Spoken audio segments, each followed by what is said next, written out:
성도교회 성도 여러분 평안하십니까? 날씨가 덥기는 하지만 환절기를 맞이했습니다. 이 환절기에 여러분들이 건강에 유의해서 건강하게 지내실 수 있기를 바랍니다. 오늘 우리에게 주시는 말씀을 제가 봉독해 드립니다. 골로새서 1장 1절에서부터 6절까지의 말씀입니다.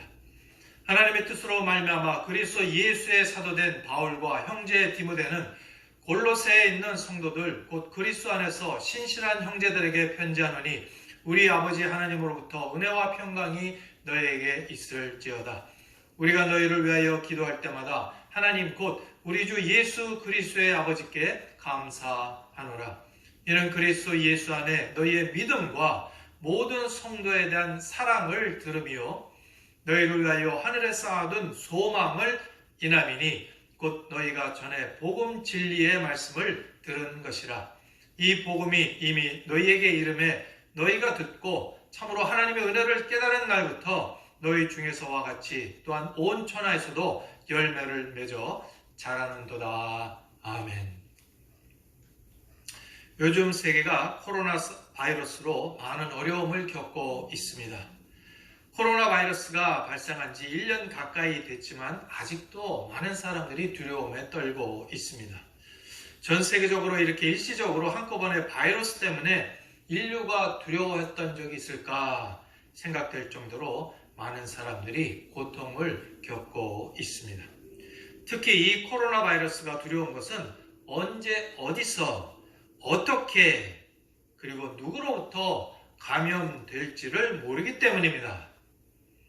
코로나 바이러스에 감염이 되면 아직 치료약이 없기 때문에 큰 생명의 위험에 처하게 되는 것입니다. 한국의 남성들 모두 군대를 갑니다. 모두 군대에 가게 되는데 입대를 하면 훈련소에서 훈련을 받게 됩니다. 그런데 군인들이 받는 훈련 중에 가장 고통스러운 훈련이 하나 있습니다. 그것은 화생방 훈련이라는 것입니다. 화생방이란 말은 화학, 생물학, 방사능의 약자로 화생방 훈련은 화학무기, 생물학 무기, 방사능 무기에 대비하는 훈련입니다. 특히 훈련 중에 화학 무기 중에 하나인 화학가스를 직접 체험하는 훈련이 있습니다. 그런데 이것이 아주 고통스럽습니다. 이 훈련을 위해 창고같이 생긴 건물에 훈련병을 집어넣고 가스탄을 터뜨립니다. 한 5분 정도 가둬두다가 가스 마스크를 벗게 하는데 그러면 숨도 쉬지 못하고 아주 고통스럽습니다. 숨을 쉬면 매운 연기가 코와 눈으로 들어와 눈물, 콧물이 쏟아지며 또 피할 곳이 없기 때문에 정말 죽을 것 같은 고통을 느끼게 됩니다. 이 화생방 무기 정말 무서운 무기입니다. 왜냐하면 고통도 고통이지만 이 화생방 무기 중 어떤 것들은 냄새나 색깔이 없기 때문에 피해를 당하는 군인들이 미리 알 수가 없습니다. 공기를 타고 나도 모르는 사이에 나에게 침투해 오는 것입니다.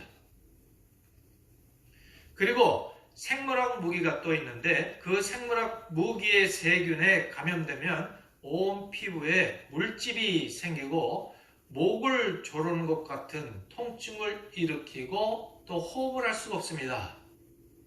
또 화학무기인 신경가스에 노출되면 호흡을 하다가 그 자리에 쓰러져 죽게 되는 것입니다. 그래서 이 무기들이 너무나 잔인하기 때문에 이제는 국제협약을 맺어 사용을 금지하고 있을 정도입니다. 그런데 오늘 사도 바울이 골로새서를 기록하면서 나도 모르게 우리 가운데 퍼져 들어오는 영적 병균 마치 바이러스와 같은 것을 경계하라고 말씀을 주고 있습니다. 그 당시 골로새에 사는 많은 사람들이 사단이 뿌려놓은 것과 같은 영적 바이러스에 감염되어 믿음을 잃어가고 있었습니다. 그래서 사도 바울은 그 바이러스와 같은 정체를 하나하나 지적을 해주고 있는 것입니다. 그 여러 병균들 중에 먼저 교회와 성도를 죽이는 이 병균들 중에 먼저 2장 8절에 철학과 헛된 속임수를 먼저 지적합니다. 그 당시에는 정말 그럴듯하게 보이는 헬라 철학이 유행을 했었습니다. 그리고 각종 그리스 신화들이 있었고 또한 여러 우상들도 있었습니다. 그리고 골로새서 3장 5절에 보시면 부정과 음란과 사욕과 악한 정욕과 탐심이라는 영적 바이러스를 지적합니다. 먼저 음란에 대해서 말씀하고 있는데 이 음란은 세계 최강의 나라 로마를 무너뜨린 가장 큰 병균이었습니다. 오늘날도 사실 마찬가지입니다. 최근에는 한국의 어떤 젊은이가 아동을 이용한 포르노 영상을 만들어서 돈을 벌다가 체포되었습니다. 그래서 이것이 국제적으로 큰 이슈가 된 적이 있습니다. 그래서 한국과 미국에서 동시에 이 사람을 처벌을 하려고 하고 있습니다. 이 음란에 감염이 되면 취한 사람처럼 생각이 마비가 되고 사람의 육체를 향하여 더러운 죄를 짓게 됩니다. 그리고 부정, 사욕도 나옵니다. 사람들은 끝없는 욕심 때문에 남을 죽이고서라도 성공하려고 하는 욕심이 있습니다. 그리고 수단 방법을 가리지 않고 돈을 모으려고 합니다. 또 악한 정욕, 탐심도 나옵니다. 탐심은 곧 우상숭배라고 말씀하셨는데 이 탐심, 우상숭배일 뿐만 아니라 구체적으로 그 당시에 다른 우상숭배도 성행을 했습니다. 이 우상숭배는 당시 하나의 문화였습니다. 세상에 하나님을 믿지 않는 나라일수록 엄청나게 많은 숫자의 우상숭배를 하고 있습니다. 일본이 그렇고 인도가 그렇고 또한 동남아시아가 그렇습니다. 우리 성도들의 오늘날 우상의 개념, 우리가 우상을 뭐라고 정의를 하는가 하면 하나님보다 더 사랑하는 그것, 그렇게 정의를 합니다. 우리가 하나님보다 더 사랑하는 것이 있다면 그것이 우상숭배다, 그렇게 신약에서 가르치고 있는 것입니다. 남편이나 아내나 자식이나 돈이나 쾌락이나 그 어떤 것이든 하나님보다 더 중요하게 여기고 더 사랑하게 됐다면 그것이 바로 우상숭배라는 것입니다. 우리 하나님은 가장 최고의 사랑을 우리에게 주셨기 때문에 또한 가장 최고의 사랑을 받기를 원하고 계십니다. 또 3장 8절에 보시면 분냄이라는 것도 나옵니다. 이 분냄이라는 것도 역시 바이러스와 같다, 그렇게 판단이 되는 것입니다. 화를 잘 내는 사람은 악한 영적 바이러스를 가지고 있다고 보아도 좋습니다. 또 악의도 나옵니다. 모든 것을 삐딱하게 보는 것입니다. 그리고 회방도 나옵니다. 회방이란 중상모략을 말합니다. 인터넷이 발달한 이 시대에는 얼마나 중상모략이 많은지 모릅니다. 얼마나 가짜뉴스가 많은지 모릅니다. 또 남이 잘 되는 것을 보지 못하는 그런 모습을 우리가 또한 볼 수 있습니다. 그리고 부끄러운 말도 있습니다. 이것은 온갖 불평과 욕을 말합니다. 이러한 모습들은 우리가 살고 있는 이 시대에도 사실 많이 볼 수 있습니다. 이렇게 보면 우리가 살고 있는 이 시대도 얼마나 많은 악성 바이러스 가운데, 얼마나 많은 영적 악성 바이러스 가운데 우리가 둘러싸여 있는지 모릅니다. 그런데 마지막으로 가장 중증 감염 환자가 있습니다. 그것은 기도하지 않는 것입니다. 4장 2절에 보시면 기도를 항상 힘쓰고 기도에 감사함으로 깨어있으라 라고 하셨습니다. 그런데 기도하지 않는 것, 이것은 벌써 심각한 오염 상태에 있다라는 것을 말해주는 것입니다. 우리는 이런 사단이 뿌려놓은 영적 병염균에 감염이 되어 있지 않나 스스로 살펴보아야 할 것입니다. 이 중 어느 것 하나라도 감염이 되면 우리가 영적으로 병들게 됩니다. 영적인 병원균에 걸리면 정상적인 신앙생활을 하지 못하게 되고 또 교회 생활도 싫어지게 되는 것입니다. 그리고 삶의 능력을 잃어버리게 되어 병으로 고통을 당할 수밖에 없는 것입니다. 이러한 바이러스에 감염이 되면 우리의 삶이 끙끙 앓게 됩니다. 고통에 처할 수밖에 없습니다.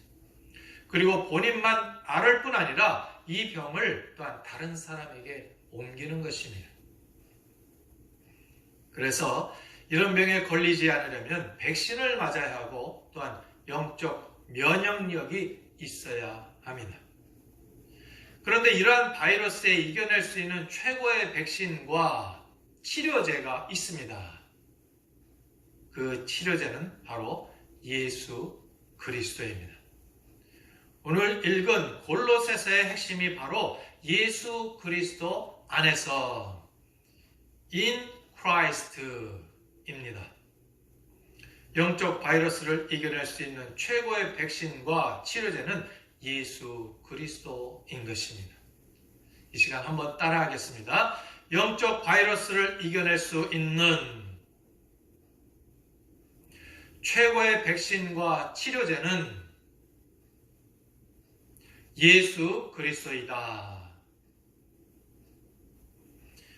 예수 안에 있으면 이 모든 영적인 세균들로부터 보호를 받을 수 있다는 것이 이 골로새서 메시지의 핵심인 것입니다. 사도 바울은 골로새 교인들에게 편지하면서 이러한 무서운 병균에 걸리지 않고 예수 그리스도 안에 거함으로 이러한 질병을 이기고 건강한 삶을 살 수 있다. 그렇게 말씀을 주고 계시는 것입니다. 그리고 특별히 이러한 병원균에 물들지 않고 건강하게 살아가고 있는 성도들의 특징을 말씀해주고 있습니다. 다시 말해 영적으로 건강한 성도들의 모습이 있는데 그 모습은 바로 믿음, 소망, 사랑의 삶을 살고 있는 것이라는 것입니다. 이 세 가지 믿음, 소망, 사랑이 있는 성도가 건강한 성도라는 것입니다. 골로새 도시는 루카스라는 아주 비옥한 평원에 자리 잡은 도시였습니다. 이 도시 한복판에 아름다운 강이 흐르고 있었는데 이 강을 가운데 두고 남쪽으로는 라오디게아가 있고 북쪽으로는 히에라볼리 그리고 동쪽으로는 골로새가 위치하고 있었습니다. 이 도시가 삼각형을 이루고 있는데 이 지대에서는 목축업이 아주 성행했습니다. 그래서 이 지역에 양모산업이 발달을 했고 그리고 또한 양모를 염색하는 염색업이 발달했습니다. 따라서 굉장한 경제적인 풍요를 누리며 살던 그런 지역이었습니다. 그러나 1세기 전후하여 두 차례의 큰 지진으로 이들 도시 경제가 갑자기 쇠퇴하기를 시작을 했습니다. 이렇게 쇠퇴해져가는 골로새에 사는 성도들이 낙심할 수밖에 없었는데 골로새 교회로 인해서 이 성도들이 새로운 소망과 용기를 얻게 되었습니다. 그 소망의 이유가 예수 그리스도라는 것입니다. 예수 그리스도라는 소망의 이유를 성도들이 확실히 다시 붙잡았던 것입니다. 성도 여러분, 복음을 받아들이고 예수를 믿었다는 사실, 이 하나만으로 우리가 당장의 경제적인 문제가 해결되는 것은 아닙니다. 건강의 문제가 해결되는 것도 아닙니다. 때때로 삶은 여전히 어렵고 미래는 불투명할 수가 있습니다. 코로나 시대에는 더욱 우리의 미래가 어떻게 될지 불투명합니다. 그러나 복음을 소유한 사람들에게는 적어도 믿음, 소망, 사랑이라는 이런 복된 선물이 있기 때문에 우리는 어려운 환경 가운데서도 감사하며 살 수가 있는 것입니다. 믿음, 소망, 사랑, 이 세 가지는 건강한 성도의 세 가지 증표이며 또한 복된 선물입니다. 그렇다면 이 세 가지 선물이 어떻게 성도들을 건강하게 할까 하는 것을 이 시간 좀 살펴보겠습니다. 첫째는 믿음입니다. 성도들을 건강하게 하는 첫 번째 선물은 믿음입니다. 그리고 성도의 건강한 성도의 첫 번째 증표가 믿음입니다. 4절에 그리스도 예수 안에 너희의 믿음과 라고 말씀하셨습니다. 바울은 골로새 교회 성도들을 위해 기도할 때마다 하나님께 감사했습니다. 왜냐하면 골로새 사람들이 그리스도 예수 안에 있는 믿음을 가지고 있었기 때문입니다. 우리가 믿음 많이 얘기합니다. 그리고 믿음을 가져야 된다. 믿으라. 많이 또 우리가 말을 듣습니다. 그런데 도대체 어떤 것을 얘기하는 것일까요? 믿음. 그것은 예수 그리스도의 존재와 사역을 믿는 것입니다. 존재와 사역을 믿는 것입니다. 예수 그리스도가 하나님의 아들이시고 그분이 우리의 구원을 위해 세상에 오셔서 십자가를 통해 우리의 구원을 이루셨다는 것을 믿는 것입니다. 그리고 지금도 우리를 위해 일하고 계신다는 것을 믿는 것입니다. 그래서 믿음은 예수 안에 있는 믿음이고 곧 예수 그리스도를 믿는 것입니다. 골로새서 2장 9절에 보시면 골로새서 전체의 내용을 압축한다라고 생각이 되는 말씀이 나옵니다. 예수 안에는 신성의 모든 충만이 육체로 거하시고, 쉬운 말로 바꿔보면 예수 안에 하나님의 모든 것이 거하고 있다라는 이야기입니다. 즉 하나님의 의와 하나님의 사랑과 하나님의 평안과 하나님의 거룩하심과 하나님의 영광이 모두 예수 안에 있다는 것입니다. 그래서 예수 안에 있는 성도는 믿음으로 하나님의 모든 것을 알고 경험할 수 있다는 것입니다. 그리고 더 나아가서 2장 10절에 보시면 더욱 놀라운 약속을 우리에게 해주고 계십니다. 너희도 그 안에서 충만하여졌으니. 우리가 예수 그리스도 안에 있을 때 하나님의 모든 것을 경험할 수 있으므로 우리의 삶이 충만해진다는 것입니다. 얼마나 놀라운 일입니까? 하나님의 복된 영광을 알 수 있는 믿음, 세상에 알 수 없는 풍요를 경험할 수 있는 믿음, 세상을 넉넉히 이길 수 있는 믿음, 이 믿음을 우리에게 주셨다는 것입니다. 그러므로 이 사실 하나만으로도 우리는 충분히 어려움 속에서도 감사할 이유가 있는 것입니다. 우리는 예수 안에 있어야 합니다. 예수를 참으로 믿으면 되는 것입니다. 우리는 사람 보고 교회에 나오면 실망합니다. 왜냐하면 교회에 나오지만 예수 밖에 있는 사람들도 있기 때문입니다. 믿음이 있어야 우리가 건강한 성도로 살아갈 수 있습니다. 두 번째는 사랑입니다. 4절에 보시면 모든 성도에 대한 사랑을 들으며 라고 말씀하셨습니다. 성도를 건강하게 하는 두 번째 비결은 사랑입니다. 그리고 건강한 성도의 두 번째 증표도 사랑입니다. 믿음이 성숙하게 되면 반드시 맺어야 할 열매가 있습니다. 그것이 사랑입니다. 믿음이 뿌리라고 하면 사랑은 열매라고 할 수 있습니다. 그런데 오늘 본문 4절을 자세히 보시면 주님을 사랑하라 이렇게 말씀하지 않고 있고 성도에 대한 사랑을 말씀하고 있습니다. 왜냐하면 보이는 형제를 제대로 사랑하지 못하는 성도는 보이지 않는 주님을 사랑할 수 없기 때문입니다. 우리는 주님의 사랑에 빚진 자들입니다. 그 사랑이 얼마나 큰지 그 사랑을 경험했다면 그 사랑은 자연히 내게서 다른 형제에게로 흘러갈 수밖에 없습니다. 이 사랑을 나눌 수 있는 대상을 찾게 마련입니다. 그래서 사랑은 주는 것입니다. 주면서 행복을 느끼는 것입니다. 미국의 대부호였고 석유왕이었던 록펠러를 우리가 알고 있습니다. 그는 43세 때 세계에서 가장 큰 회사를 경영을 하게 되었습니다. 그리고 53세 때에는 세계 최고의 부자가 되었습니다. 그런데 그 즈음에 그는 몸이 쇠약해지기를 시작했습니다. 지독한 피부병까지 얻게 되었습니다. 머리카락과 눈썹이 다 빠지고 몸은 날로 바싹바싹 여여만 갔습니다.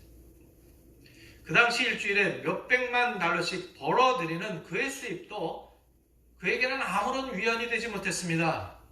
그는 겨우 몇 조각의 비스켓과 물로 식사를 대신해야 할 정도로 건강이 나빠졌습니다. 거기에다 돈벌이에만 급급했던 탓으로 인심을 잃어 그를 미워하는 사람들이 많았기 때문에 항상 경호원과 함께 다녀야만 하는 그런 어려움이 있었습니다. 이렇듯 록펠러는 언제나 무언가에 쫓기는 것 같이 살아서 잠도 제대로 잘 수가 없었습니다. 그래서 록펠러를 진단한 의사들은 모두 그가 1년 이상을 버틸 수 없다, 그렇게 이야기를 했습니다. 그리고 신문에서는 그의 막대한 재산이 과연 누구에게 돌아갈 것인가, 거기에만 관심이 있었습니다. 이 지경에 이르자 록펠러는 많은 것을 생각하게 되었습니다. 건강을 잃은 후에 재산이 있으면 무슨 소용이 있고 권세나 명예가 있으면 또 무슨 가치가 있겠는가 생각을 했습니다. 마침내 그는 인생은 돈이 전부가 아니다라는 사실을 깊이 깨닫고 그동안 벌어놓은 막대한 재산을 사회에 환원하기를 시작을 했습니다. 그는 록펠러 재단을 설립하여 가난한 이웃과 불쌍한 사람들을 돕기 시작을 했습니다. 그리고 많은 자선 사업과 식량, 의학, 교육, 문화 등에 많은 지원을 했습니다. 그런데 그러자 놀라운 일이 일어났습니다. 기적이 일어났습니다. 록펠러의 건강이 점차 회복되기 시작한 것입니다. 잠도 잘 자고 음식도 잘 먹게 되어 결국 예전의 건강을 되찾게 되었습니다. 무엇보다도 가장 큰 변화는 그의 얼굴에 웃음을 되찾은 것입니다. 삶의 기쁨을 되찾은 그는 의사들이 54세까지밖에 살 수 없다고 그렇게 진단을 내렸었는데 그는 98세의 장수를 누리다가 세상을 떠났습니다. 돈에 대한 집착에서 벗어나 나눠주기 시작했을 때, 결국 다른 사람들을 사랑해주기 시작을 했을 때 그는 건강해지고 행복해지고 더 사업이 번창할 수 있었던 것입니다. 로마서 5장 5절의 말씀에 거듭난 그리스도인의 마음에는 성령으로 말미암아 하나님의 사랑이 부은 바 되었다. 성령으로 말미암아 하나님의 사랑이 부은 바 되었다. 그렇게 말씀을 해 주셨습니다. 그러므로 우리에게 사랑이 없어서 사랑할 수 없다는 말은 거짓인 것입니다. 형제를 사랑하는 것, 이것이 건강한 성도의 증표인 것입니다. 우리 몸에 세균이 들어오면 백혈구가 그것을 잡아먹습니다. 마찬가지로 형제가 나를 힘들게 하고 못된 짓을 하더라도 건강한 성도는 성령으로 말미암아 하나님이 부어주신 사랑으로 인하여서 그 모든 나쁜 것들을 잡아먹을 수가 있는 것입니다. 그에게 있는 사랑이 바이러스를 잡아먹는 백혈구 같이 되어서 그런 것들을 잡아먹으니까 병에 걸리지 않는 것입니다. 시험에도 걸리지 않는 것입니다. 교회 생활을 하다 보면 수시로 시험에 빠지는 성도들이 있습니다. 백혈구가 모자라 병에 대한 저항력이 없는 성도입니다. 건강한 성도는 웬만한 시험에 빠지지 않습니다. 그냥 주의 사랑으로 잡아먹어 버리면 되기 때문입니다. 코로나 팬데믹 상황 속에서도 성령으로 말미암아 하나님의 사랑으로 부어진 사랑이 우리 가운데 충만하기를 바랍니다. 그래서 성도들을 서로 세워주는 사랑의 역사가 있기를 바랍니다. 그래서 우리 모두가 다 함께 건강하게 이 어려운 시기를 이겨나갈 수 있기를 간절히 소원합니다. 세 번째는 소망입니다. 성도를 건강하게 하는 세 번째 요소는 소망입니다. 그리고 건강한 성도의 세 번째 증표는 소망입니다. 5절 말씀에 너희를 위하여 하늘에 쌓아둔 소망을 인함이니 곧 너희가 전에 복음 진리의 말씀을 들은 것이라. 복음을 듣고 나서 받게 된 또 하나의 축복이 무엇입니까? 소망입니다. 그런데 그 소망, 어떤 소망입니까? 하늘에 쌓아둔 소망입니다. 땅에 쌓아둔 소망이 아닙니다. 사실 인간은 희망이 없으면 하루라도 살 수가 없습니다. 소망이 끊어졌을 때 인간들은 자신의 삶을 포기하게 됩니다. 단테의 유명한 책 있죠? 신곡이 있습니다. 이 신곡에 보면 지옥 문 입구에 이러한 글자가 새겨져 있다라고 나옵니다. 이곳에 들어오는 자는 모든 소망을 버려라. 모든 희망이 단절된 세계, 그것이 바로 지옥인 것입니다. 그런데 우리가 예수를 믿고 갖게 된 것이 소망입니다. 그리고 이 소망은 일시적인 것이 아닙니다. 불완전한 것이 아닙니다. 이 소망은 영원하고 완전한 소망입니다. 그러므로 우리가 이 소망을 가지고 있으면 이 세상의 어떤 것도 우리를 흔들 수가 없는 것입니다. 장차 천국에서 그 소망을 누린다는 사실 때문만이 아니라 지금 그 소망이 확실히 보장되어 있다는 사실 때문에도 우리는 오늘 우리를 둘러싸고 있는 역경과 고난의 폭풍우 속에서도 천국의 삶을 경험할 수가 있는 것입니다. 안내일기라는 유명한 책이 있습니다. 아마 여러분들이 학창시절 한 번씩은 다 읽어보셨으리라 생각이 됩니다. 나치의 유대인 학살을 피해 은신처에 숨어 지낸 소녀 안네 프랑크의 일기입니다. 13살의 안네의 가족은 게슈타포의 눈을 피해 서재 옆에 비밀 통로로 연결된 조그만 공간에서 숨어 지냈습니다. 그런데 이런 공포 가운데 지내고 있는 이 안네가 일기 속에서 다음과 같은 내용을 기록하고 있습니다. 우리의 세계가 어둠의 세력에 점점 포위되고 있는 것 같이 느껴진다. 공포와 죽음이 우리 앞에 다가오고 있는 것을 느낀다. 그러나 동시에 우리는 이 공포와 학살과 죽음과 전쟁의 건너편에서 우리를 향해 다가오는 하나님 나라의 빛을 바라본다. 우리에게는 이 하나님의 나라가 바로 평화의 원인이다. 우리는 이 희망 때문에 이 작은 공간에서도 천국을 경험한다. 우리는 이 희망 때문에 이 작은 공간에서도 천국을 경험한다. 놀라운 고백이 아닐 수 없습니다. 주위를 둘러싸고 있는 공포와 어둠에도 불구하고 그들에게는 여전히 하나님 나라에 대한 소망이 있었기에 그 공간에서도 천국을 경험하며 평안을 누리며 살 수 있었던 것입니다. 사랑하는 성도 여러분, 우리는 코로나 팬데믹으로 예배와 기도와 봉사의 삶을 지금 잘 살고 있지 못합니다. 그래서 영적인 체험과 영적인 운동과 영적인 역량이 결핍된 시간을 보내고 있습니다. 그러나 이러한 상황에서도 영적 건강을 잘 지켜나가시는 성도들이 되시기를 간절히 부탁을 드립니다. 사단이 뿌려놓은 모든 영적 병균들을 믿음, 소망, 사랑으로 다 잡아먹으면서 여러분들이 이겨나가시기를 바랍니다. 이 믿음, 소망, 사랑으로 그래서 오늘도 승리하는 삶을 사시는 여러분들이 되시기를 간절히 축원합니다.